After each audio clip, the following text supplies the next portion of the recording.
moi, mon enjeu, c'est de pouvoir déployer une data governance à échelle dans un contexte où, chez Pernod Ricard, on déploie plein de programmes qui intègrent de l'intelligence artificielle.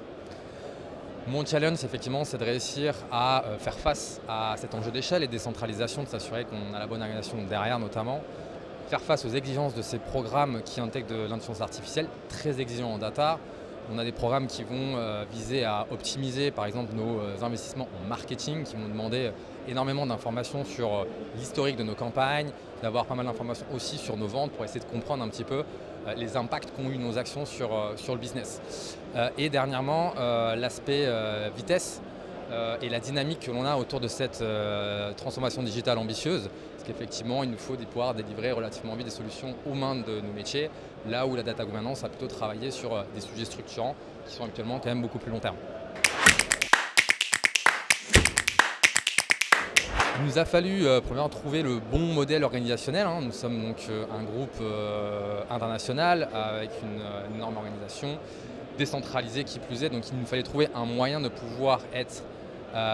réactif et adapté aux différentes situations. Donc on a opté plutôt pour un modèle de gouvernance fédérée, ce qui veut dire que nous avons une équipe de data governance au niveau du siège, qui est la mienne, et ensuite une multitude de petites équipes installées directement dans nos filiales pour être réactifs et agiles vis-à-vis des demandes que l'on a. Donc aujourd'hui, le rôle justement de mon équipe, ça va être plutôt de donner le framework principal de travail pour ces équipes, leur donner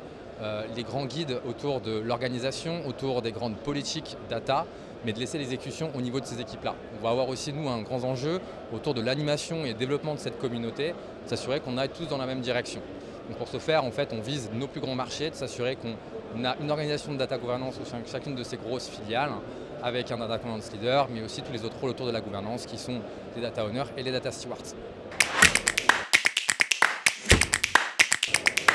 Alors ce qu'on vise à faire essentiellement avec la data governance, c'est de pouvoir travailler ce qu'on appelle notre bottom line, donc s'assurer qu'on est efficace sur la gestion de nos données. Ça devient le quotidien de nos équipes, de nos projets, donc il faut s'assurer qu'on passe le moins de temps possible sur la collecte, sur la validation de ces données. On va s'assurer que la qualité est là dès la première collecte. Donc effectivement, on va essayer de travailler sur une optimisation de notre efficacité opérationnelle. Mettant des mots simples, c'est essayer de passer le moins de temps possible sur l'identification d'erreurs, sur leur correction, sur le nettoyage un peu récurrent. La deuxième partie, ça va être effectivement plutôt de travailler ce qu'on appelle sur la top line, comment la data governance va permettre le déblocage de nouveaux cas d'usage, parce que nous pouvons avoir une donnée qui a été rectifiée, nettoyée, donc du coup nous pouvons l'exploiter à l'intérieur de nouveaux programmes qui créent de la valeur, ou simplement pouvoir acquérir de la nouvelle donnée que nous n'avions pas historiquement et que nous pouvons acheter et qui nous permet justement de déployer ces nouveaux programmes à valeur. Ce qu'on cherche à mettre en place chez Pernod Ricard, c'est que la data governance est un sport d'équipe, c'est un peu le travail de tous. Là où l'équipe de data governance va jouer vraiment ce rôle de facilitateur, s'assurer que chacun comprend concrètement son rôle sur la gestion de ces données-là, et non pas effectivement un travail isolément fait par cette équipe-là sur lequel tout le monde va attendre un résultat. C'est essentiel pour la réussite du programme, ce qui nous demande beaucoup de temps sur la partie conduite du changement, s'assurer qu'on engage correctement les équipes, qu'on leur fait comprendre que les bénéfices d'effectivement déployer de la data governance. Donc pour moi, c'est un enjeu clé sur lequel toutes les équipes de data governance devraient s'appuyer.